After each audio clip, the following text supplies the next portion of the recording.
The weekly Cybercrime and Business Podcast is brought to you by Surfwatch Labs. Surfwatch Labs delivers cyber risk intelligence solutions that help organizations understand the potential for cyber attacks, determine the impact to their business, and proactively address threats head-on.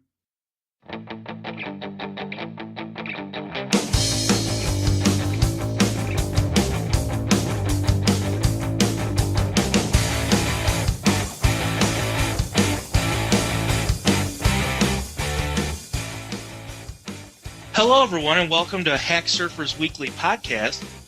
Today is Friday, January 9th, 2015. Joining us today for the podcast, we have Eric Severson, Surfwatch Labs data analyst, Jeff Peters, the editor at Hack Surfer, and I'm Matt Lightfuss. I write for Hack Surfer.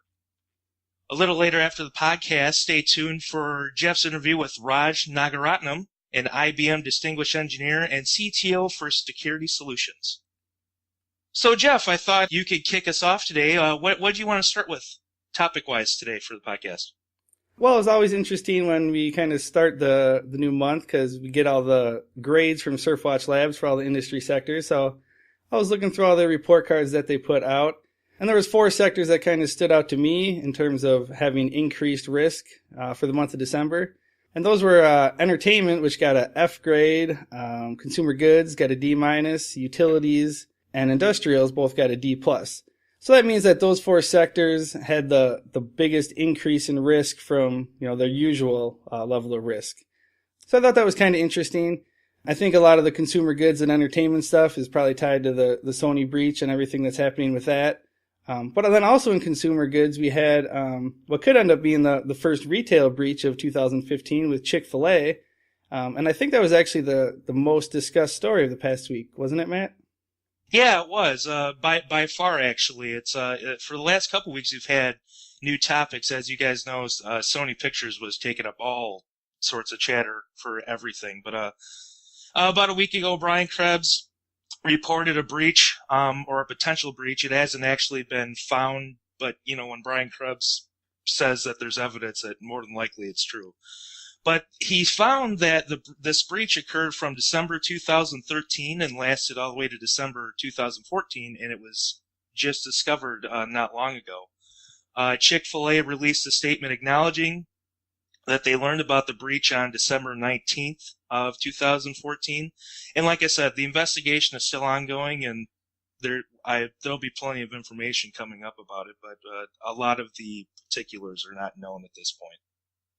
Yeah, and I think the most interesting thing about that, like you were saying, is just that it took, all the way from December to September, so, for a full 9 months. And I think that's something a lot of people don't realize is how long a lot of these retail breaches last. I think in the Verizon report, one of the best studies that comes out every year, that was one of the key points that they made, was that in a lot of these retail breaches, it's not really the companies that ever discover what's going on. It's always, people like Brian Krebs or law enforcement. So it's pretty easy, I think, and pretty typical for them to be able to stay in there for months or even an entire year in some cases.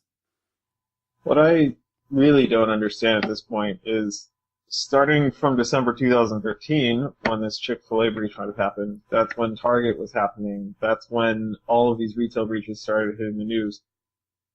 I seriously don't understand how you are in that sector and have not seriously investigated your systems in the last year.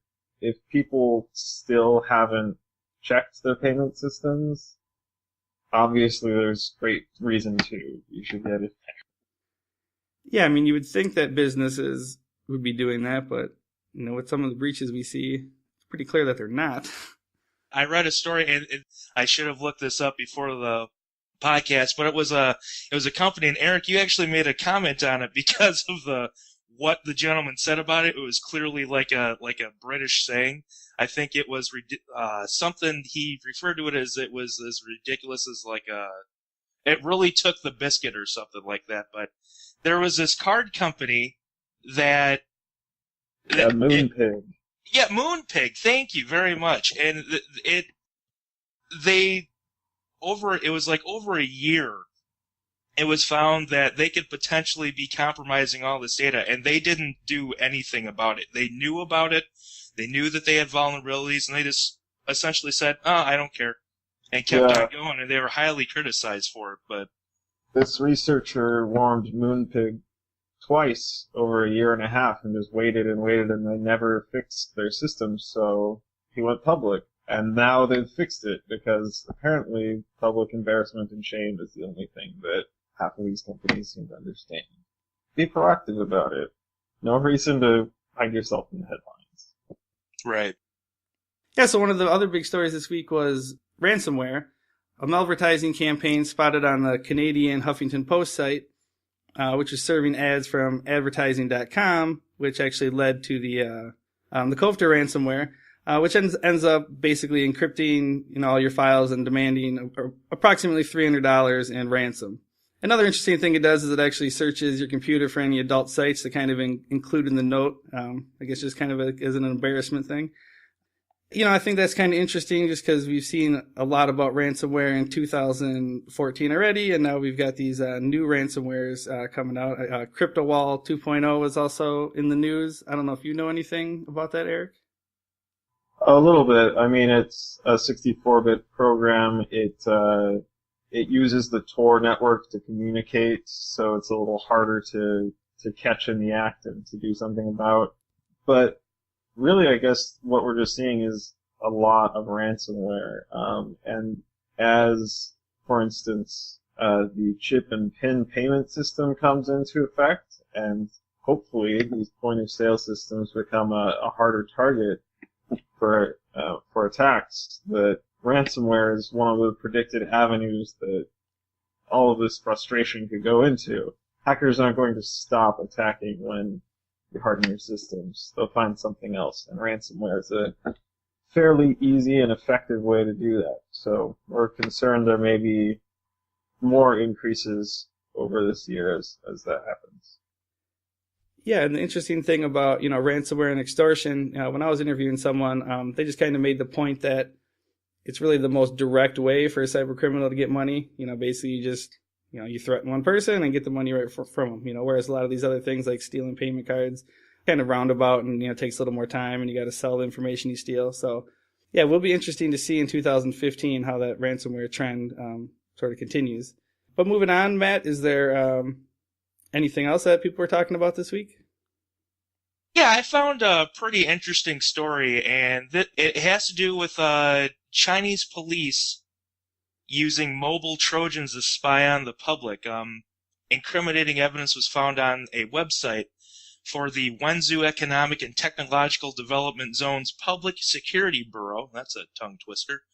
It was found that the police in this region spent $24,000 on a mobile Trojan that was being used to spy on the region's Android and iPhone users. Since that point, authorities have issued a censorship order, which effectively removed any mention of the police over the Chinese internet. And this I thought was interesting to talk about because we were just talking about last week about how the Chinese government blocked all Gmail access to the country. I mean, people can still access it if they set up their own VPN, but I think it kind of brings to light some of the freedoms that we have here in the United States.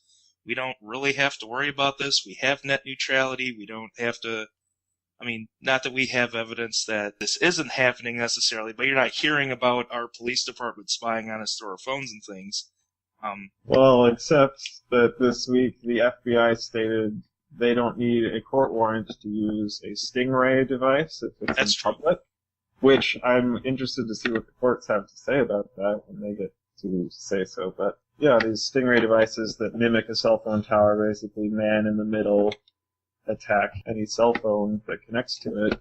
I think there are all kinds of challenging legal questions involved in surveillance, and we get some good answers from someone with their head on straight.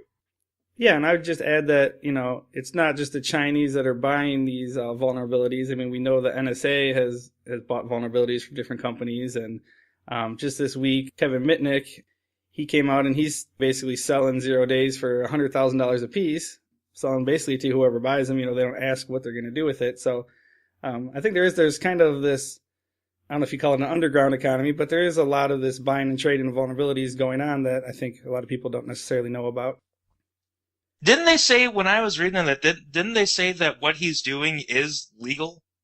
though. I could have swore I read that in the article. He's not actually doing anything illegal, but Yeah, I find that hard to believe. There are a lot of companies that buy and sell 0 days. It's still pretty gray. I mean, it might not be the most ethical thing ever, but there's nothing against it. Responsible vulnerability reporting is really more of a matter of choice than a matter of obligation.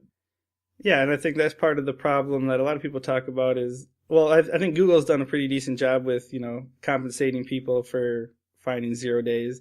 But a lot of people argue you can make a lot more money selling them to malicious actors than to people like Google or Facebook or, wherever you're finding the vulnerability. All right, well, that's it for this week's discussion. Moving on, we have a cyber tip of the week from Robert Fitzgerald. I interviewed him probably about a year and a half ago. And what he said, he made the point about insider cybercrime. He said, quote, "The biggest threat that we are seeing is really insider-driven. It's employee, vendor, partner-driven. It's intentional. Yes, the Chinese hackers and the Russian mafia are out there banging on boxes, creating DDoS attacks, or trying to spearfish organizations all day, every day. However, employees that are inside, or partners that are inside, or vendors that are inside an organization, the attack rates are lower in quantity, but the success rates are significantly higher. And it usually takes longer to identify that data has been stolen or that a fraud has occurred. We continue to look outside without paying attention to what's happening inside."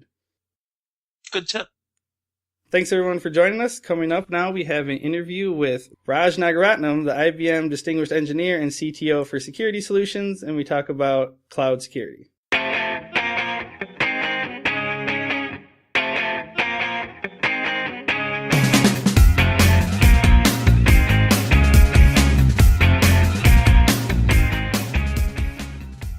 You were on our cloud webinar a couple weeks ago, and one of the themes that kind of came up to me in there was just that security is changing, and cloud security in particular has really changed the last couple of years, or is still changing. And one interesting thing you said is that the cloud is the opportunity to do security right. I just thought that was kind of an interesting quote, and I was wondering if you could explain what you meant by that. Absolutely. So when we look at our enterprises, customers, and what they're doing in terms of adopting cloud, they're looking at moving their kind of workloads and applications and therefore data to the cloud, or they're consuming SaaS applications. When they start to do that, they realize that data is moving outside their walls, so to say, and they start to focus on data. This is a classic example of what they thought was within their walls and that everything is protected is changing. So now they're trying to approach, and they should approach it as, what data is moved out? How do I take a structured approach? Don't assume everything behind the walls is secure. That's a fundamental shift, right? So, which is the case even for enterprises. So in order to do security right in the cloud, they should not just think about network perimeters and protection is good enough. They need to think about data and the workloads that they are moving. They need to think about the users and who are accessing these cloud applications, and how do they let them come in or access them either from mobile or web. And having full intelligence is important so that they get full visibility even into the cloud, even if it is not completely controlled by the customer, because cloud provider has a role to play.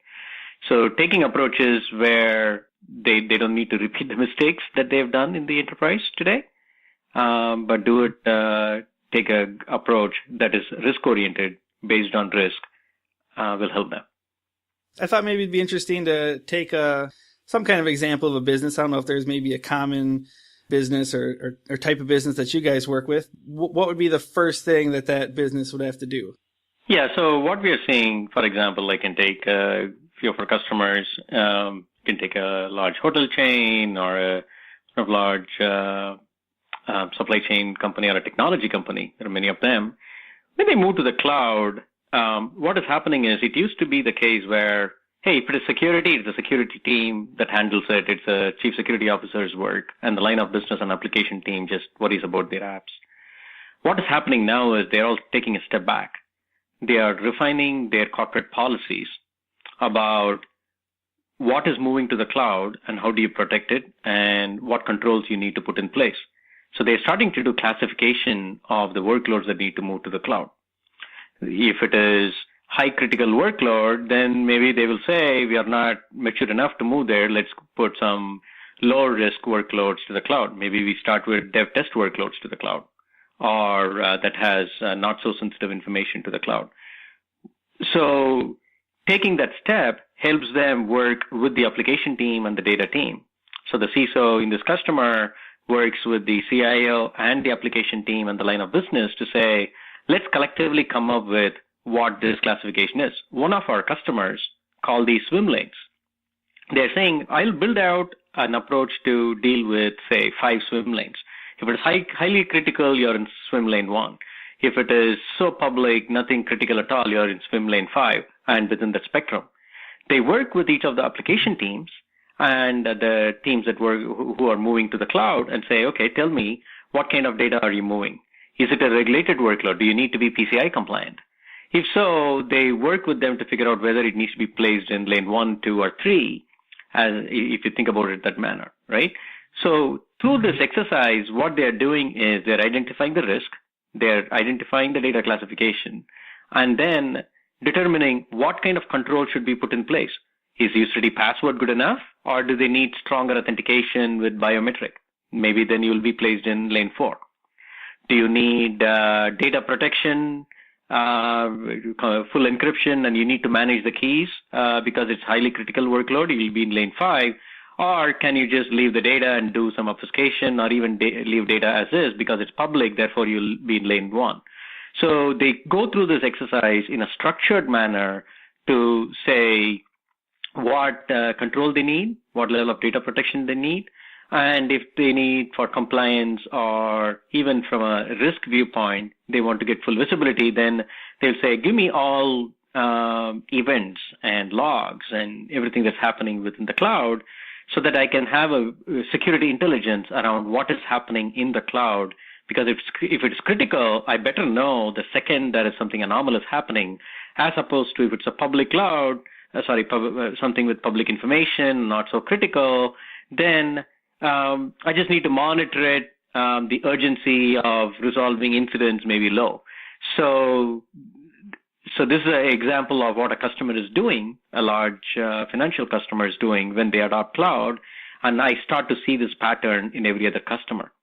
So it's about policy, it's about process and technology that is coming together, and with people aspects, right? Because do you have skilled security folks to manage it, or can the cloud security provider or a managed security services provider like IBM can help you secure it better and manage it better? Whenever there's a cloud survey, security is, always one of the top concerns. So I'm wondering if there's any sort of risk or things that people have to look at just in terms of maybe the cloud technology, or is it all, as long as you know what's going on with your data, you're going to be safe? You need to know what is going on for sure, right? One of the big shift in thinking is if it has been within your data centers, then you had full control, including physical security, the machines that are servers that are running up there, who the administrators are, etc. Whereas when you move to the cloud, then there's a shared responsibility between the customer and the cloud provider. So the cloud provider, like if it's an infrastructure provider, they typically manage the physical data centers, provide level of security there, the hardware and servers and virtual machines that they provision. They take control of some of those in terms of securing it, managing vulnerabilities, or even detecting, say, denial of service attacks. But anything that the customer takes and puts it on there, like the application, the data that they're moving becomes customer's responsibility. So knowing where that line is and shared responsibility between the provider and the customer is important. This is one thing that is definitely, among other things, very disruptive because there's no standards yet other than various certifications out there. Each provider do their own way to provide audit information, log information, or assessments. So this will evolve over time, but customers are trying to figure out when they deal with multiple cloud providers, is there a systematic way they can approach it across the cloud providers? Yeah, and you brought up visibility. I think that's kind of one of the big concerns a lot of people have is sort of, giving up their data, in a way and kind of sharing it with a partner. I'm wondering if that's a big concern that a lot of the businesses you guys work with is having that visibility, or if a lot of people, if that's not a major concern. It is a major concern, and some of them may not think about it, but then they realize the value. So we believe having security intelligence is utmost important, because even if you don't have full control, you need to know what is going on. There may be external attacks that's happening at a network level, or there may be unauthorized users accessing it, or privileged administrators accessing and doing something that they shouldn't be doing, or data being accessed in a fashion that is different from anomalous from normal behavior. So if we look at the spectrum, it's just not about, we used to say, a salesperson walking in to an office on a Saturday using a flash drive to download customer data and walking out. If you look at the salesperson, well, he's authorized user. Coming into the building is authorized access. Having access to the application customer data is fine. They have the access. And copying to USB or some other flash drives and so on may be allowed. But if you put all of this together, it is the fact that that person haven't done it, and it's different because on a Saturday and month end, and suddenly he's downloading thousands of customers than just one or two is a red flag. So having that thread that weaves across. Now, if you talk about the cloud, you extend it to the cloud. They are getting the information from the cloud. They are accessing, or an administrator bringing systems up and down in a sporadic manner. Those are alerts that you need to think about, and having that view, having that visibility is important. The key part is it is just not about what is happening in the cloud. It is about the hybrid cloud visibility. What is happening in my data center as the user is accessing applications and data that connects to the cloud, looking at it end to end from network, people, data, and application perspective, connecting both from on premises data center activities with cloud activities, virtualization layers. Weaving that together will provide you more insight so that you can take appropriate action.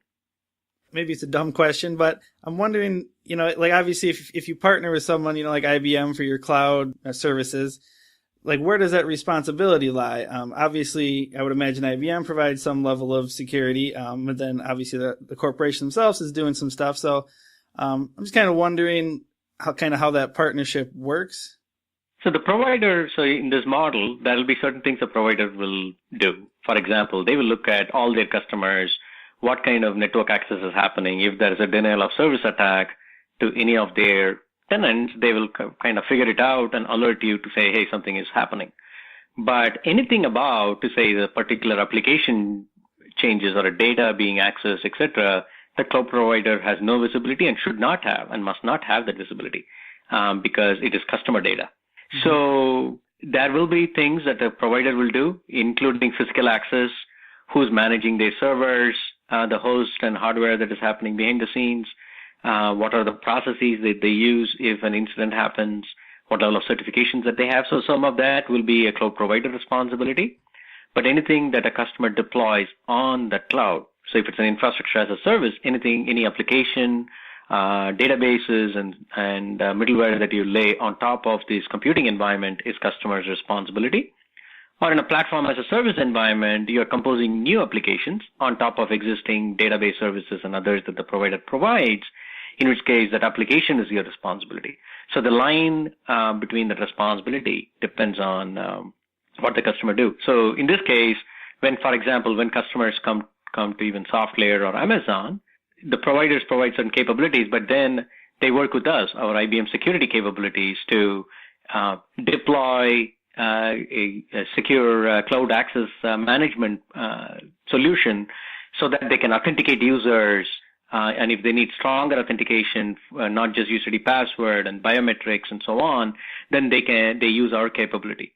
If they want to have full visibility, not only for their data center, but also the application level visibility, then they use our security intelligence platform with QRadar to look at integrate with, say, Amazon CloudTrail or soft layer logs, as well as all the data, all the logs that the application tier may be emitting, combined with their on-premise. So customers, think of it as, for those that they are responsible for, they bring their own security, in which case, as IBM, we have our security portfolio, the cloud security portfolio, that helps them deal that with confidence. They can do manage access, they can protect their data, as well as gain visibility.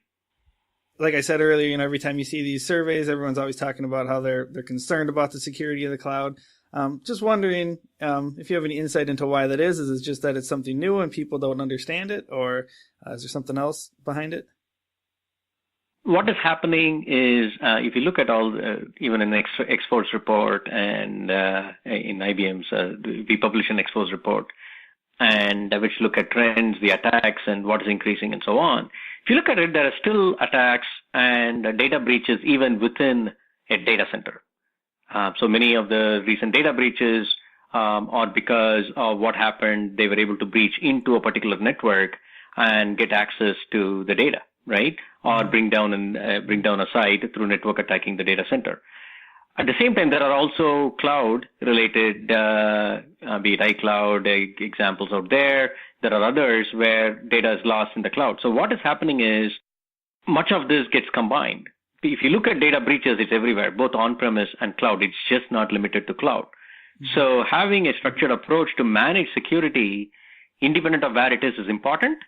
And then what happens with cloud is, because of this unknown, because of this disruption, because they are trying to figure out what the responsibilities is that they need to have on top of the cloud provider, they have this ambiguity and kind of discomfort, if you may, to say, I know exactly, I've done this traditionally over the last 15 years for online transactions, and I know how to do it, but how do I do it for the cloud is where they have a gap and where they are, I would say, struggling with and asking for our help. And this is where, when I talk to our customers and walk them to a structured approach, then they absolutely like it, so that now they can hone in on what the priorities are, where should they focus their efforts in taking a approach to secure their cloud adoption. The last time we spoke, you're also kind of talking about that structured approach and how, that's sort of like the next evolution of the cloud, I think was the way you put it. Just wondering maybe if you can kind of talk about that, looking forward into, 2015 and the coming year. Is there any, I guess, is that the main thing in terms of the evolution of the cloud, just kind of becoming more structured? It is becoming more structured because companies are moving to the cloud. They're adopting cloud. We've seen numbers about how customers are moving. The other thing is there is shadow IT. Whether the IT team knows or not, there are people in their organization maybe using different software as a service application or file shares in the cloud. So they now realize that it's a real threat that they need to take under control, and looking at ways to adopt it. So we have seen stronger indications in every customer discussion I have been at. They've asked IBM for help, where we help them, and the chief security officers and CIOs are putting a structure in place. They have policies in place that they want to put and move forward. So we see that indication. At the same time, with what they already have today, they want to protect it and secure it. So we have been working with them to provide cloud access management capabilities so that for the workloads that they are moving, they can first get better control around identities and users. Or they may come from another angle and say, I want to continue to have full visibility because that's the main thing I need, in which case they use IBM security intelligence capabilities for cloud and start to deal with that. So we do see structured approach it's not sequential, if you may. They're taking steps towards revising their policies and processes. They're taking steps towards, hey, there's already workloads in the cloud, or my employees are accessing SaaS applications. What can I do now, today, moving forward? And they're looking at skills. And some of them even using this opportunity to seek managed security services teams to help them out. So this is going to get better in 2015. I expect this is going to be much more of common thread that we will see across all companies or all security officers on how they want to adopt cloud. And the other thing is they start to realize point products are not helping it. Just cloud native products to say, hey, I can secure your cloud is not helping. They want a holistic hybrid cloud approach. They want to figure out how to secure a hybrid cloud environment. They have investment in their data centers. They're investing in cloud. They want to have a consistent approach across a hybrid cloud when they adopt security. So we will see more of that in 2015, where they just don't do a knee-jerk reaction to adopt a point product to address an issue, which they might have done this year, but they are looking at a comprehensive view across these set of risks and solutions that they need. Yeah, that's pretty much all the questions that I have, unless there's anything else you think we should chat about before we leave.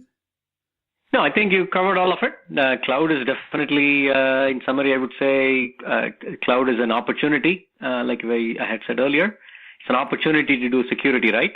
So it is happening, so let's adopt it with confidence and take a structured approach around managing access, which is about users, what do they get access to, how do you authenticate them, what can they access, around protecting data. It's just not data and data encryption, which is important, but also about scanning applications, protecting against application vulnerabilities like SQL injection. And third, gaining visibility. So they have comprehensive view and intelligence around what is happening in a hybrid cloud environment. And IBM, we have announced recently, IBM Cloud Security Portfolio, which it's a comprehensive portfolio, uniquely differentiating with our grounded on our security intelligence platform on access management capabilities that can address the customer needs as they start to adopt cloud, whether moving workloads or adopting SaaS applications. All right. Well, thanks for taking the time today, Raj. Appreciate it. Thank you, Jeff. Appreciate it. That's it for this week's show. Remember, you can subscribe to the Cybercrime and Business Podcast on iTunes, YouTube, Podbean, or wherever else you listen. And check out hacksurfer.com and surfwatchlabs.com for more information.